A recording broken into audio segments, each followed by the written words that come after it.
Welcome, Spartans, to Podcast Evolved, your favorite Halo podcast. I'm your host, Oran, and with me today is Aaron. Hi, guys. We got a duo show for you today. It feels good to be back. I know I've been kind of away for a little while. This week, we're going to be covering the Halo TV show. There's a casting announcement, and we started filming. Yay. There's some MCC updates for Halo Reach, and we have a Patreon announcement, which we can kind of roll right into. We have reached $177 per month.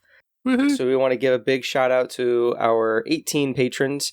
I can read off my list here, and they are Alex, Colin, DeSudo, Edgar Evan, Gonk, Lance Lucas. We have a Matt, Matthew B, Matthew S, Muhammad, Orion the Elder, Philip Ryan, Rye, Spencer, and Zach. So thank you guys very much for your continued support for the podcast. We have a little bit of announcement because we've reached this goal, which of course we're very excited to. 117 is a big Halo number if you didn't know. Podcast Evolve will now be moving to a total Patreon reward sort of system. So we have some Spartan number goals, and each time we hit those goals with a new patron count instead of a dollar amount, we'll have different rewards for our patrons. We have shows planned, game nights perhaps. We have some merch that we can kind of give away. We have a bunch of ideas, and so we're kind of transitioning into that right now. Ian is our sort of social media guy, so he's been streamlining all that. So thank you, Ian, for keeping up with that. And to give our patrons a sneak peek, I believe we've mentioned it on Discord, but to celebrate this milestone, we're going to be doing a Patreon-centric episode in the early new year in 2020, and we will I think we're going to kind of interview some of our patrons, find out more about them, see what type of Halo canon that they enjoy, what their favorite game is, and things like that, and just get to know the people that have supported our community and the podcast. So again, thank you to everyone who's been who is a patron, and if you want to learn more about being a patron, you can visit our page at patreon.com/Halo Podcast Evolved.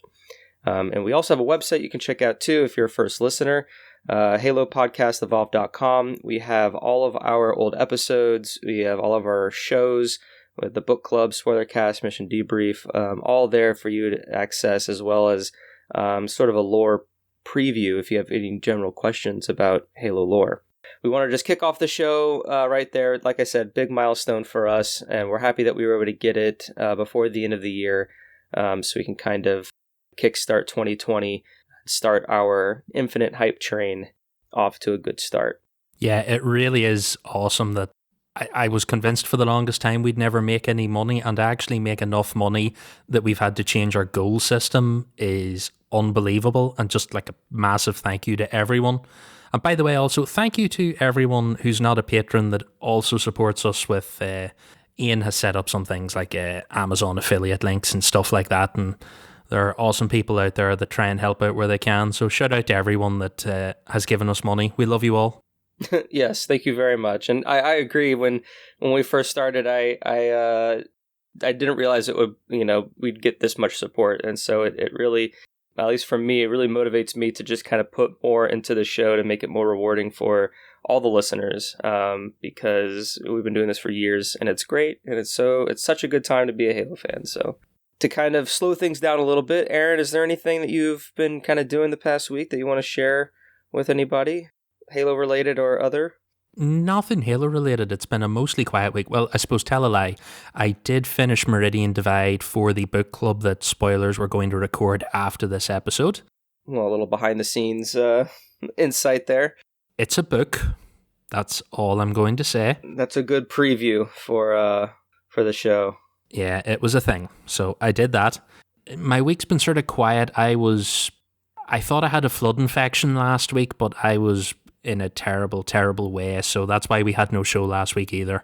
I was slowly falling apart one piece at a time.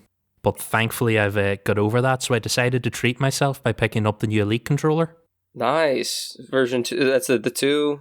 That's the Series 2, yep. I took my trusted white Elite and traded it in and did a little upgrade. So, of course, I went and tested it out in the most competitive way possible and played a little bit of Subnautica with it. It's a lovely controller. It looks really nice. How does it compare to Series 1? It's heavier. Instead of like the rubber on the Series 1, it's closer to, the textured grips on the like new limited edition controllers and stuff that they do. It's a little more like that, so I assume it's not going to peel off. They've got like a texture on the triggers as well, which is really nice. And they've made the paddles a little bit shorter so they don't stick out quite as far, so you don't accidentally hit them as much, which was something I used to do every now and again, but it's really nice. It's heavier and sort of feels sturdier. Funny, there's something about the black, it looks smaller than the normal controller. If you didn't have one beside you, you'd be convinced that they did some sort of magic with it and made it look slimmer, but it's exactly the same size. I'm happy with it so far. I like the extra profile. I learned a little tip where you can program the paddles to adjust the volume of your TV. Oh, wow. Yep, my third profile is just TV volume now. Oh, that's some high IQ play right there. It's great. Technically, it has 4 profiles because there's a button on the front. It's like a push button now instead of a switch, but it starts off at like 0, which is just a standard default profile with the paddles disabled. And then it has 1, 2, and 3 that you can load different games onto. So it's nice. I like it. I'm going to try, I'm off next week. I'm going to play some Halo 5 with it and see what I think about it. The new trigger, what do they call them? Trigger stops, the like 3-stage ones now. So I'll have a little play about with that and see how it gets on with a little probably firefight. I don't play much competitive anymore, but I'll give that a go. Yeah. But that was really about the most excitement this week. The only other thing I finished Batman Arkham Knight. That's another game chalked off in Game Pass. I'm really enjoying the stuff they've brought to Game Pass lately.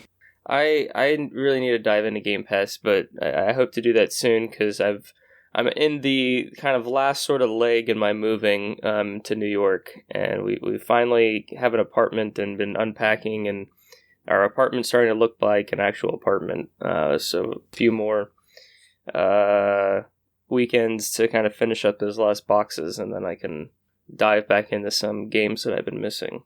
If you manage to unpack all your boxes, I am very impressed because we've been in our house 5 years and I know there are still boxes in our spare room. Well, you see, we don't have a spare room, so any boxes that are unpacked are just sitting in a corner. So we kind of need to get them unpacked and put somewhere. So there's a corner of shame in my spare bedroom with boxes that I have to throw them out. Clearly, whatever's in them isn't needed. I'm just not going to look. Yeah, I mean, if you haven't needed it for 5 years, I guess that speaks to what the value is. But we're doing that. I was very pleased with the Diablo 4 announcement at BlizzCon the past week or two. So I've been really kind of looking into that, learning as much as I can on kind of that. That's probably my second kind of franchise that I hold near and dear, right next to Halo. So I was happy with that, but nothing much on the Halo front for me.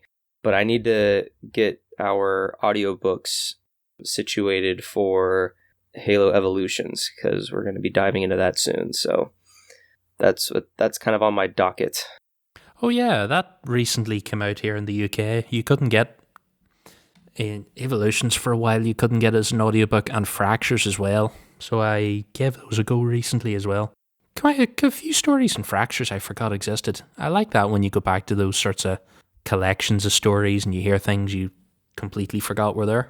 Yeah, it's nice how it just jumps around the timeline and you just kind of get pieces of stories here and there. And all right, so our main topic of the day, I'm sure our listener, well, if you're not aware, then great, so you can kind of talk about it. But if you are aware, the Halo TV show has started filming, which is great after 6 years of it being in development, if not longer, and after it was first announced in 2013 or 2012. It's starting production in Budapest, Hungary, and they had some more casting announcements that has very quickly sparked some controversy in the Halo community. So David and I are going to try to give you our impression. I did it, you're right, I'm sorry. You did? I'm wow. Insulted. That is racism. How dare you? Appropriate, I guess. This has been a bad week for Halo racism. I will not accept it from you two. Oh my goodness, I feel so bad. It's okay. We'll let that slide. I'm leaving this in. So Aaron and I will give you our opinions because two of the characters they revealed have previously been in the mainline Halo games, pretty important characters. Captain Jacob Keyes and Miranda Keyes, his daughter, and Captain Halsey's daughter. And they, an African American actor is playing Jacob Keyes. His name is Danny Sabini. And Olive Gray, or is it Olivia Gray? I might have mistyped that. I think it's Olive. I think I read Olive as well. And she's playing Miranda Keyes, and she's a lighter skinned, but still dark skinned. But so before we get into that, though, the two characters have more or less a race change. Halo fans have seen her portrayed in CE, Halo 2, Halo 3, and then the remasters of Halo 2. She's very much a prominent whiter woman. And so this isn't the first time that this has happened in really any sort of adaptation of one franchise into a different medium, but it's maybe the most drastic change, at least in sort of character identity, that I think Halo as a franchise has sort of done. So it's sparking controversy just in the sense that when everyone pictures Captain Keyes and Miranda Keyes, they picture the person that they've been playing in the video games and meeting in the video games. And Frankie has had a little bit of a response to this and saying that it's purely a casting decision for the best actor to portray this character, and the amount of racism and sort of comments that he's seen is just very appalling to him. Personally, I get it, I think, because at the end of the day, you need to cast who you want to portray the character.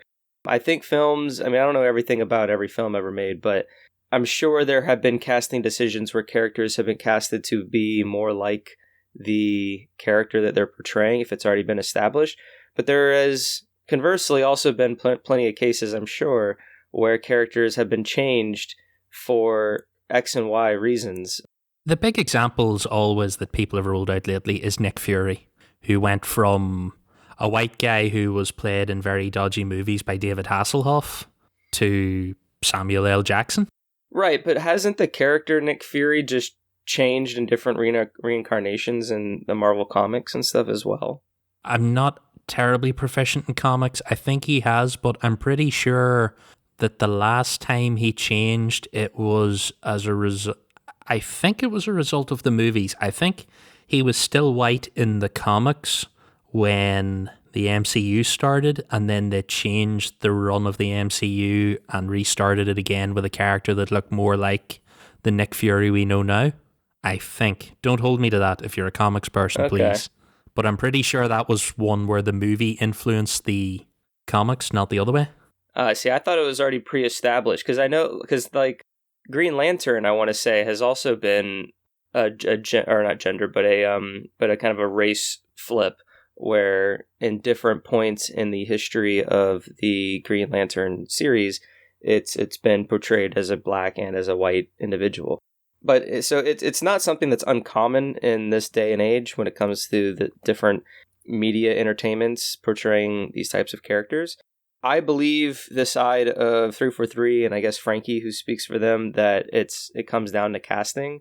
Because if yes, you could hold casting calls for only white males in their 40s and 50s to play whatever role, but often what you want to do as a casting agent and as even a director is to open up your spectrum of who you want to audition for these roles to bring in just more talent, because you only get one window to do casting, because if you don't find who you want and then you have to keep looking, then it delays everything, because you can't start partway down the line, or if you do, it creates more production challenges to have to work around the fact that one of your characters isn't cast.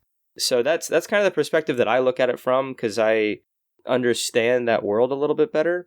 And even like in school, I've kind of been taught that way, to where you don't want to completely limit yourself from who can play these characters, because even when you read a script or even when you read a book, you imagine the characters that you read in your head. And so if you were to do a casting call for what you imagine, you limit the talent pool for who potentially could play the role, regardless of whatever features that you're imagining.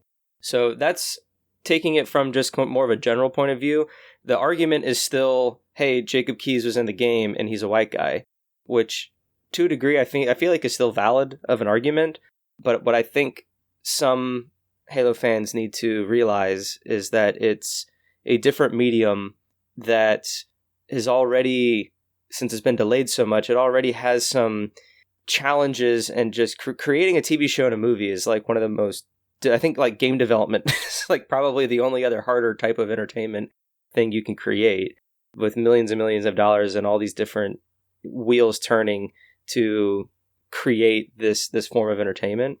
It's too soon to tell. If 343 and Frankie are saying that this is the actor that we wanted to portray Keyes because of who Keyes is as a character, this actor Danny can translate him into an on-screen presence, then we need to trust 343 to believe that. Yes, when we were watching the show and we think to ourselves, that's not the Captain Keyes I'm used to playing with, that is something that we just need to kind of learn to accept. And how you do that is really up to you. If you want to be the type of fan that really holds those games true to you, I'm not saying that's wrong, but I think in order to really appreciate or at least enjoy this show, you need to go at it with that open mind, because if you don't and you hate it off the bat, then you're definitely not going to enjoy whatever Danny and the rest of the crew bring to the table. And it's unfair to him because he was casted and he's bringing a performance together. Now, if his performance is just terrible and it's just like, wow, why would Keyes ever do that? Maybe we can blame the writing or the direction or the acting. But this sort of initial backlash is a little unfair, but it just also goes to show how passionate the Halo community is. And another argument that is also valid is, well, why couldn't this actor, who seems to have a good portrayal of a strong military space commander, why couldn't he just play some new character in the canon, so then we identify his portrayal as this new character, and it's something that's not established, it expands the universe and all that kind of stuff, which is a great sort of question and counter argument, and it all boils down to whatever story they tell. We're not in the writer's room, and we don't know why they decided to tell the stories that they're going to be telling, or how, if it does bounce between time frames and who's involved when, and that sort of thing. Yes, that's one route they could have gone, but they're telling whatever story that they decided to tell after all these years of planning is just what we're going to have to wait and see how it turns out. And a lot of the same things can be translated into Olive Gray's portrayal of Miranda Keyes, just because since Danny is of an African descent and Olive is, Miranda's the daughter, it only naturally kind of makes sense. Now, is Catherine Halsey cast as well? Yes, Catherine Halsey is... Oh, I forget the lady's name. But she's another woman. She is, I thought, white? Pretty sure she is. That makes Miranda mixed race. And I think she's also cast... Did I read she's cast as Halsey and Cortana, which made me wonder when this takes place. Her name's Natasha. Yes, that's it. Yes. And she kind of resembles Jen Taylor in a little, or not necessarily Jen Taylor, but the game sort of interpretation of the character modeling. Yeah, she looks kind of similar. This is the thing I don't get, and I know people get very upset and hung up on canon and will die on the canon of what they consider all the time, but they had to know. I accepted it fairly early. When you do a video game movie or you do a video game TV show, unless you were lucky enough to mocap real human actors as your characters, then it's never going to work. If they do a Gears of War movie, Joe DiMaggio's not going to play Marcus Phoenix, because that's not going to work, because Marcus Phoenix and Joe DiMaggio do not look the same. And it's going to be really weird if they get one actor and dub him over. And it's the same thing with Halo. Everyone seemed to accept Pablo Schrieber fairly easily as Master Chief, but you're going, that's not Steve Downes. It's not going to be Steve Downes' voice, but everyone seems to have accepted that. And I don't think there's a massive leap beyond that to going, we have this actor. And like they warned us ages ago, they said like certain people's races might change because we found some very good actors that we want to use. Maybe it wasn't that on the nose, but it was something like where the TV show will deviate from established canon slightly. And I want to say Kiki said that at some point. I'm pretty sure she did say that some racial origins would change. And it was something like, we find a good actor for a role, but they're not the same race as the original character, but we have this really good actor. So now personally, I don't know. I don't think I've seen anything that he's in. I'm not sure. I'll have to try and catch up on a few things and see. But like, if they're willing to take the hit of, I'm sure they had to know some people would get upset by this, but like, they've picked this guy for a reason, so I'm gonna trust them for now. Yeah, that's kind of what I say. I wish I did some more research on maybe films or TV shows that I've seen to where this type of controversy and reaction has happened before, and then like the movie comes out or the TV show comes out, and like the person who portrayed it did like a really good job, and it was just like, oh well, yeah, that makes sense.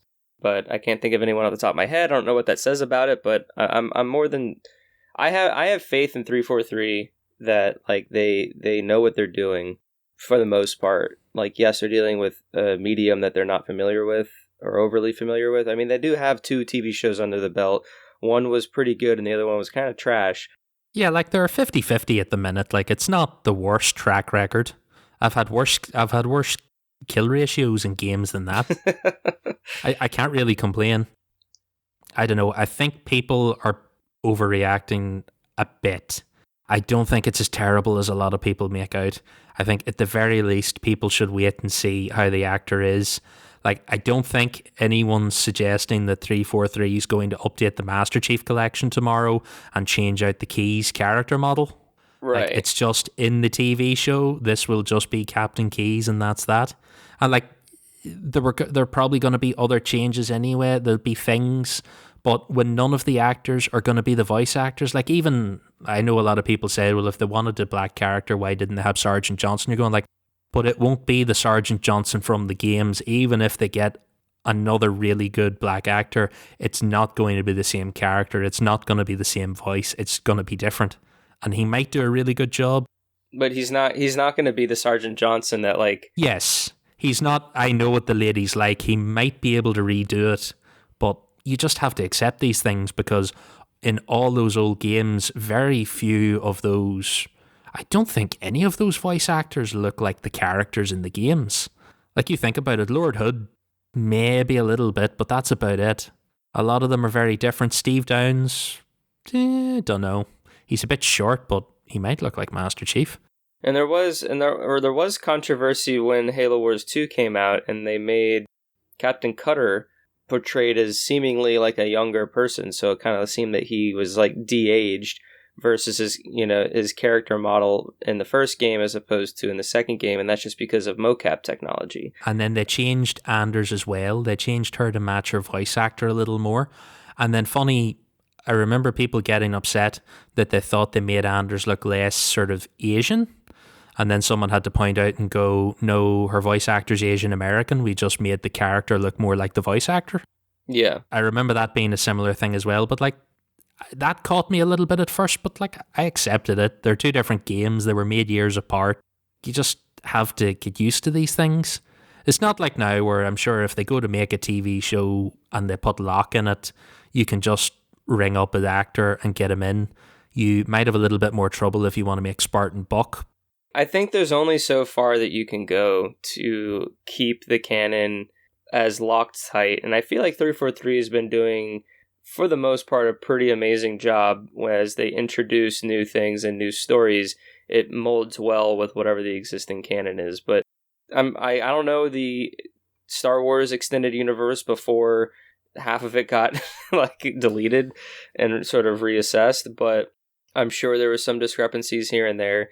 And I think there's just so many different ways to tell a story, and all these lines aren't going to always line up, so to speak. So, all right, so that's Danny.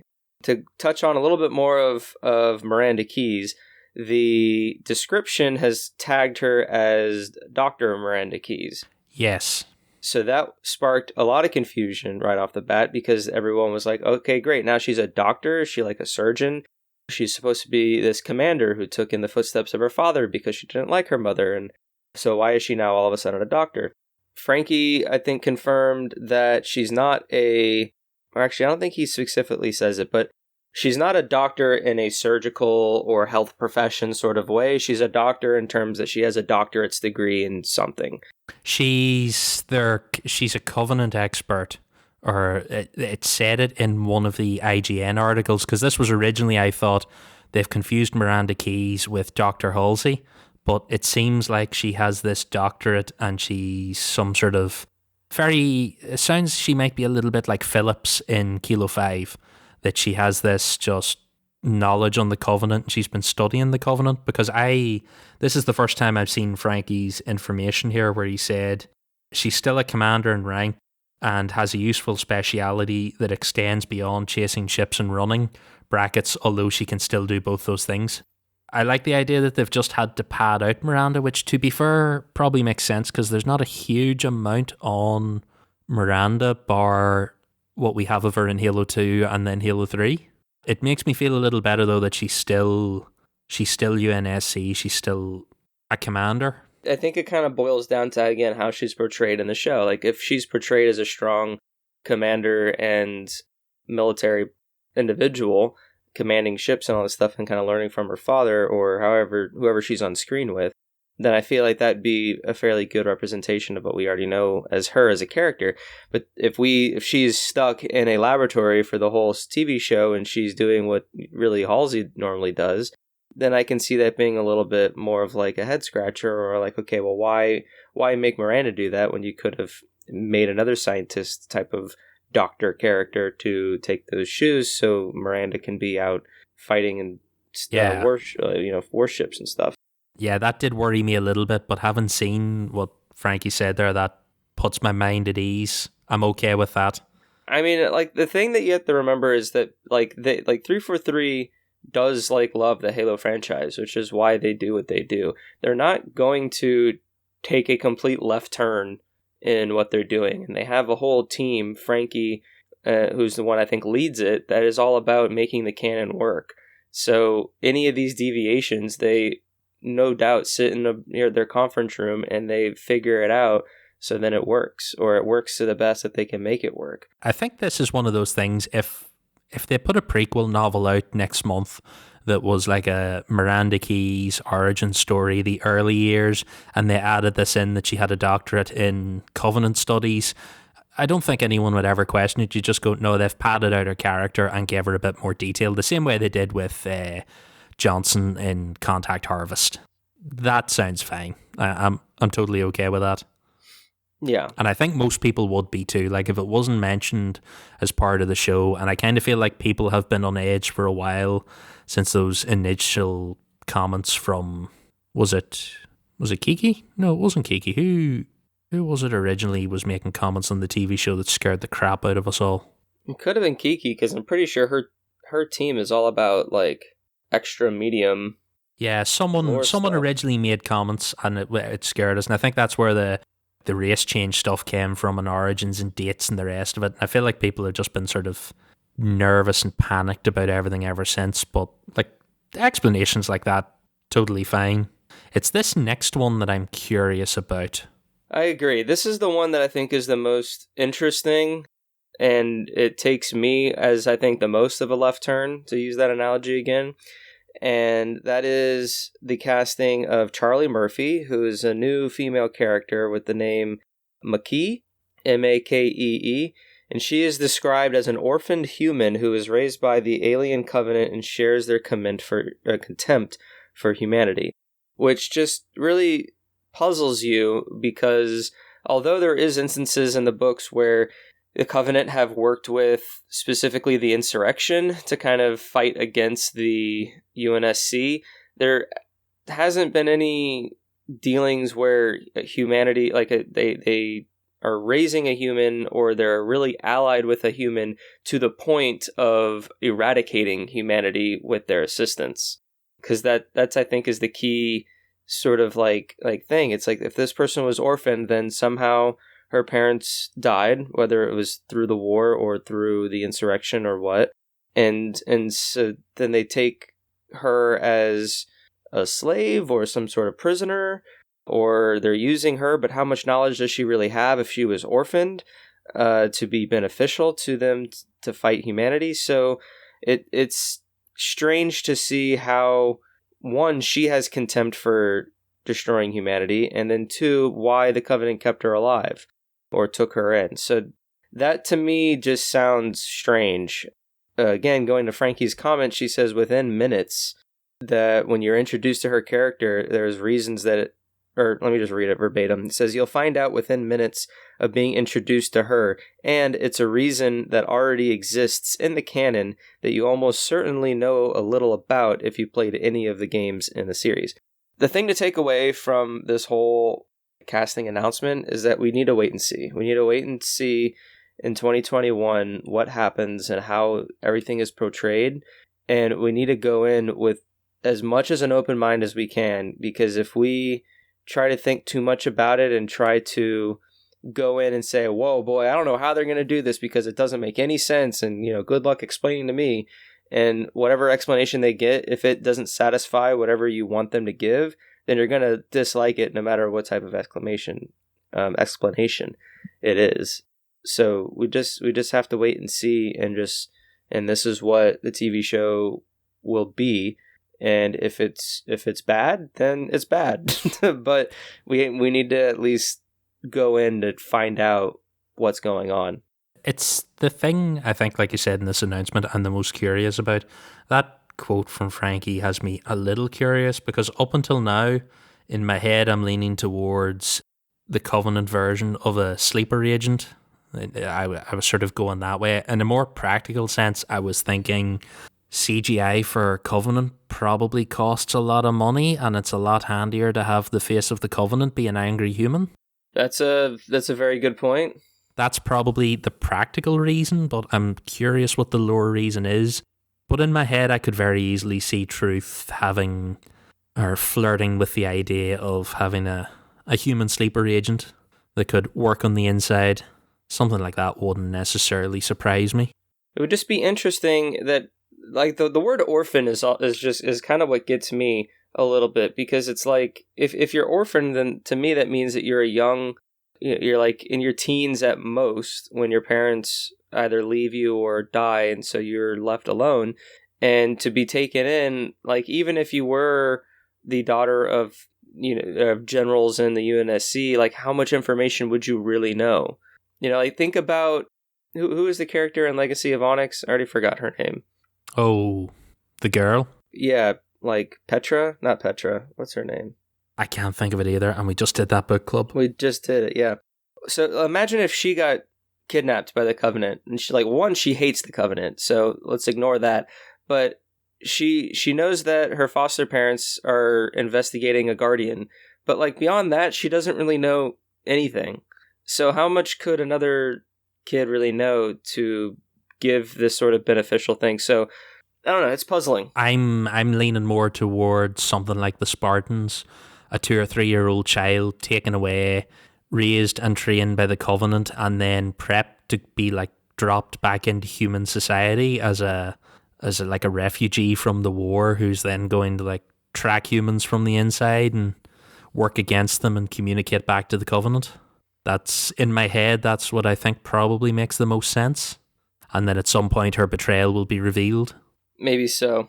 I also do want to come back to that. The more I think about all these different characters and how it kind of doesn't make sense how they're all together, I feel like there's definitely going to be some like galaxy bouncing around and perhaps like time jumps between events, because it just, to think of it as just one continuous timeline just also hurts my head.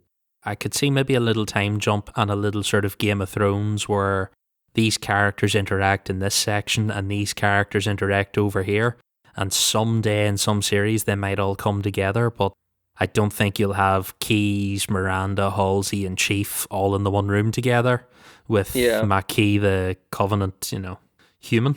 Yeah, because they said that like that Chief is like the main character, or they just said that he's in there. See, it's a good point. I don't know for definite, but I'd assume he is. Because that's another question. Like, with this ensemble cast, who becomes the main character, or is it just everyone together and we just identify the most with Chief because he's Chief? So that's another sort of thing that we need to kind of. I'm thinking it might be like Star Trek Discovery, where technically Michael's the main character, but she's also not the captain. But everyone seems to get fairly equal screen time for a lot of it. So it might be something like that, where like Chief is still technically the main guy, but you could just have an episode where he's not the focus of it. Yeah. And he's also not like the highest person there, because we've got Parangosky and we've got the rest of them. Yeah. Which, by the way, shout outs to Parangosky, who's being played by, I don't have her name here, Indian actress, but it immediately gave me Expanse vibes. I don't watch that show. Oh, it's very good. And that's another thing. Parangosky's in this show, but like Parangosky's a pretty like behind the scenes character. We see her in the books to kind of give out the nitty gritty behind the scenes dealings of Oni, and then we see those missions being carried out or whatever, and she just kind of disappears. Like, she's only ever been like a side character. So all because she's portrayed in this, that doesn't automatically mean that like she's going to be a leading lady. So, maybe these three cast members, maybe not Makee so much, but the Keys, we have no idea what level of impact they have in the story. So it's just the... Yeah, like you said, we're going to have to wait and see, because there's just not enough information to go on. Once we get a couple of trailers, we get like a Comic-Con tease of what's coming up, then we can start to make our minds up, because like even down to we have what is his name from Pariah? Soren, because he's in this as well, and like we have to see what they're going to do with that. In the lore, he's badly malformed now, and I reread that short story, and like the way he's described is like almost like flood form, like, just to get mild spoilers. Yes, he's twisted and gnarled. Yeah, he's like so deformed, and I am not expecting that at all in the TV show, because he needs to, like, did you see the Umbrella Academy? Yeah, he needs to be able to look like a person. Like, yeah, so in the TV show, for those of you who don't watch, there's a Netflix TV show called The Umbrella Academy, and one of the characters is a little deformed, where he basically has a giant hunch kind of back, and he's just this big, like, tall character. And so that's more or less kind of what I'm picturing, with maybe a little bit more exaggeration and a little bit more mangled fingers and things, to where he can't do the type of things that he wants to do. I don't think they're going to go that route at all. I think, apart from flashbacks, I think by the time we see Soren, he has one good arm and he has one good leg. I think he'll have a nice, shiny, robotic arm and leg, and that's how they're going to get out of that. He will have gone off and rebuilt himself, and he will have removed his appendage, and we'll only ever see him gnarled and like CGI'd in the occasional flashback or something of his origin story. I think that's how they'll tackle it. They'll just do the cat treatment and give him a robotic arm. Or the Winter Soldier treatment. Yeah, it sounds like he's going to be an antagonist, and I don't think gnarled, kind of twisted Soren's really going to be... I know he's taken out Spartans in that story. He knocked them out, but I don't think we're really going to buy it that he's a big threat to Chief. Yeah. Unless they do something to... Yes, they Winter Soldier him, as you said. Yeah. I can easily see that being the way they go with that. And again, something like that doesn't bother me. Robot arms are in the Halo canon, robot legs, I can quite easily go for some of that. All right. Anything else? I feel like we've talked about everything really that we needed to for this. I think the big takeaway I think that everyone needs to make, if you've read what people are saying online, or you have your own opinions about it, I think what you need to do is take a step back and just let it like evolve and let it do its thing. And yeah, we'll probably get a first look at Comic-Con. That seems like the most prime spot to do that. And we'll definitely, I don't know if they'll be done filming by then, but they very well likely could be. And they would definitely, even if they are filming, have footage to show for that audience. So I would think that's when we can really start getting our first impressions on the casting and then the overall story direction that 343 has decided to tell. Yeah, I think it's too early to get too panicked and too excited about it, because it could be great, it could be awful, but like we won't know if it's going to be a Forward Unto Dawn or a Nightfall until we start to see something. So I think if people are just going to stress from now till the end of 2020, or when is this, 2021? Yeah, for first quarter, so 18 months? Yeah, at most, I'd say 18 months at most. If you're going to spend the next 12 to 18 months getting yourself stressed up and worked out, just like bent out of shape about this, by the time it comes out, you're just going to be a wreck. So I think the best thing to do is to just wait and see. If it's awful, it'll be like Nightfall and people just won't talk about it, and that'll be it. But it could turn out to be the best thing in Halo in years. Yeah, that's another thing. It could, the implications on the lore, since we already have a lot of lore in this time frame. If, yes, knock on wood, if it is terrible, but how much lore could it really add to where we would go back to it over and over again? Because with the example of Nightfall, didn't really have any implications on anything. And the only reason we're talking about it is because it was a different TV show, but we don't even really talk about the story or anything because it just doesn't matter at the end of the day. In the long run, we don't even know what this show's going to be like long term. Like they could do this story for 2 seasons and then they could turn around like American Horror Story or something and go, we're going to move to a different story with different people and do something else, because it's probably going to be a little hard to do 4 or 5 or 6 seasons if it succeeds. How long can you do prequel stuff without bumping into games eventually? And I doubt they're ever going to want to do new lore in this and not the games, but who knows? Like, it's just there's so long to wait that there's really no point getting excited. And that's another point. I even think about like future seasons, just because to me this seems like a 1 season type of a thing. Yeah, if it is popular and it is well made, and people who are subscribed to Showtime and have really next to nothing about Halo and really enjoy the show, and there's a demand for it, then yeah, who knows where they take season 2, whether they continue the story or they jump to a different time frame.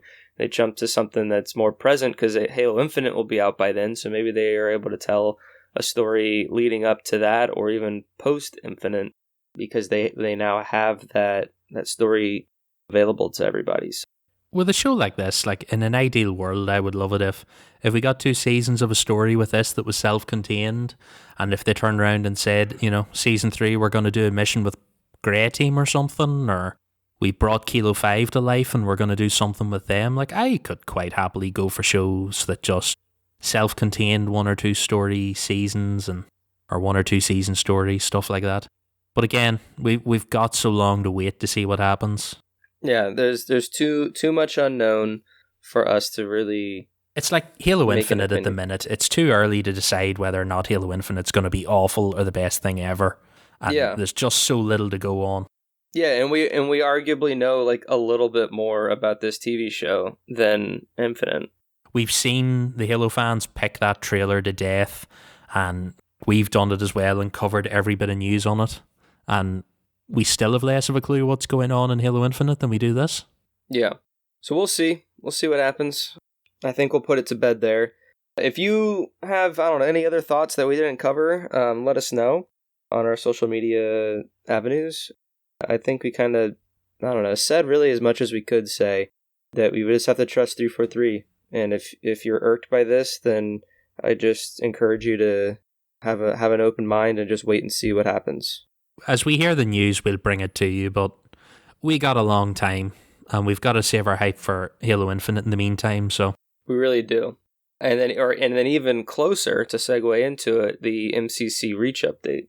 In other news, since it's been a while since we've done a news show, there was a blog post that kind of recapped the Halo MCC Reach flighting update for October sort of time frame. I don't know how much we've been really covering it, to be honest, since we've been kind of coming in and out of news shows. But generally, right now, they just finished a flighting. where they had campaign missions, firefight, and multiplayer all available to the MCC Insider program, or the Halo Insider program. And it seems that things are going very well. It's a pretty good success, and they're liking what we're doing so far. They had some things that they announced as well. They had crossplay between Steam and Windows 10. So that has been confirmed if you're on PC. There's no crossplay between PC and Xbox right now, but 343 would be looking into it to see, if that's something that they want to do. They have announced that cross progression will be compatible between Xbox and PC. So if you finish a mission and whatever your time or your score is will be translated to the PC side if you play on that platform. But what won't be cross compatible in terms of progression is like if you save in the middle of a map. Yeah, like mid-mission saves aren't going to transition because the system just doesn't work that way. But there is a kind of fancy graph on the blog post that kind of illustrates what's compatible between the three platforms, between Windows 10, Xbox, and Steam. It's not too bad. As long as the progression carries over, I think that's all people really need. Yeah, if you beat two of the games and cross over to another platform, then you don't want to have to do it again on that platform. Well, we probably will because we're gluttons for punishment, but it's better if you don't have to. And the same, like, as long as if you unlock a piece of armor, as long as it's going to be on the other version when you go there, I'm happy enough. I think if I can't pick up a mission between, checkpoints between games or platforms or whatever, I can live with that. Right. Says the guy that doesn't have a gaming PC. Yeah, I probably won't play on PC. Well, I don't know. I do have a Windows 10 computer, so we'll see. Next, they outlined a little bit of the armor unlocks and progression system that they're adding to MCC to kind of unlock the Reach cosmetics. When MCC launched, we had access to all the permutations for the armors for Halos 1 through 4. But for Reach, because the permutation and customization system was so well received, 343 will be re-implementing it back to where you unlock them as you gain, basically like experience points, or I forget what they call it, season points is maybe what they called it.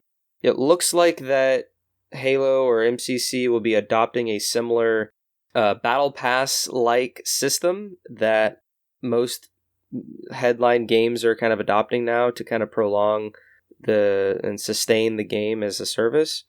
But it's not like a Game Pass in the sense where you pay money and you get rewards and stuff like that. But it looks like you get seasonal progression, and as you earn experience across all of the activities in MCC, you will unlock the different armors as opposed to earning credits to then purchase what you want to unlock.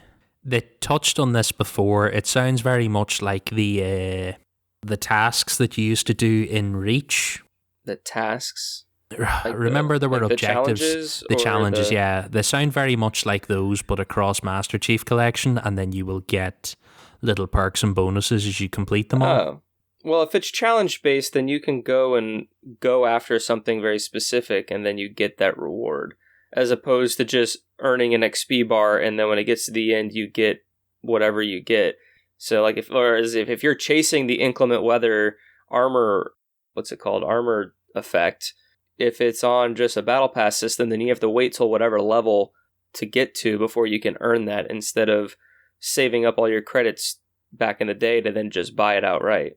Yeah, I need to read up and again. The impression I got coming away from it was, we'll have 3 or 4 different tasks, and if you complete them all, you get your rewards. So that I thought that was the impression I took away the last time, but I might have to catch up on that again in case I've missed a little something here. It's the first that I've seen it, so I don't know where the previous information would be. It was an older one of the MCC updates a month or 2 ago. This was the first time they hinted at it, and then they said they'd be back with more info. So yeah, all right. So then I had this question: do you think MCC Reach is coming out this year? I think there's a slim chance it might be out before Christmas, but it seems like the flighting's taking longer than they'd planned, and it still sounds like there's a bit of work to be done, and unless things go really well in this last month, I'm kind of dubious now about whether or not it's going to make it out in December. Yeah, because I don't know if you want to put it out in December, because if you do and there's issues, then you have to... Keep people over the holidays.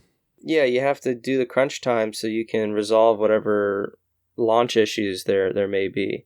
So... I'm not 100% sure. If this was last month and we were at this stage, maybe. But I know they seem to be stepping up the flighting, but I just get the feeling that they just don't sound confident enough. I wouldn't be surprised if it slips back to like January. Yeah, I could see it being on a steady release pace, essentially leading up to E3 in the first half of the year. I think if things go well, I can see it maybe hitting a launch window before Christmas of just Reach. And then for the PC side, everything would kind of follow suit, which would be great because you could play Halo Reach over the holidays. But I don't know. My gut's telling me this is probably something that happens early 2020. It just continues to ramp up until E3. Then once E3 comes, we get the full switch into like Infinite and stuff. Let's see. And then last little bit that I found, I don't know if we've talked about this, but during the Outpost Discovery Anaheim panel Forging Worlds, it was confirmed that Halo Infinite will have Forge, which we more or less were pretty sure about. It will also feature an undo and redo button, which is something that has been requested for many Forge iterations. But I think in order to have an undo and redo button, I think it requires such a, what's it called, like a processing capability, or well, I don't know what I'm trying to say, but the amount of computing that would require to have that is typically very large for what Forge has been able to handle, which is why it hasn't been implemented. But because this is a new engine, new system, and all that kind of stuff, they're able to pump more features into there, and they probably figured out a way to make it optimized and work. So if you're a Forger out there, you have some good news coming your way in that regard if you didn't already know. And with that, that's essentially the show. Like I said, just a little news to kind of catch everyone up on how MCC Reach is coming along. We hope it comes this year, but it may be pushed to early next year. Of course, we had our big topic of the day about the TV show. We do have some updates about Podcast Evolved that I think we'll throw into next week's episode, or just our next episode. It may be our last regular episode of the year, where we talk about Halo in 2019 and what we thought about Halo in general this year. What are we looking for in 2020? And then, of course, what we are planning to do as a show, because we have some exciting plans definitely for next year as we get ready for Halo Infinite and just, make ourselves a better community or a better podcast for our community to enjoy. So can't wait to share more details about that very, very soon. But thank you all for joining us. If you're new to the show, let us know what you think, and hope you return. You can visit us at halopodcastevolved.com for more information. Our next book club is Halo Battleborn, Meridian Divide of the Battleborn trilogy. That will be coming very, very, very, very soon after the release of this episode, I'm sure. And I've been your host. With me today was Aaron. Thank you very much, Aaron, for joining me. No problem. Always glad to be here. And with that, Evolved. Evolved.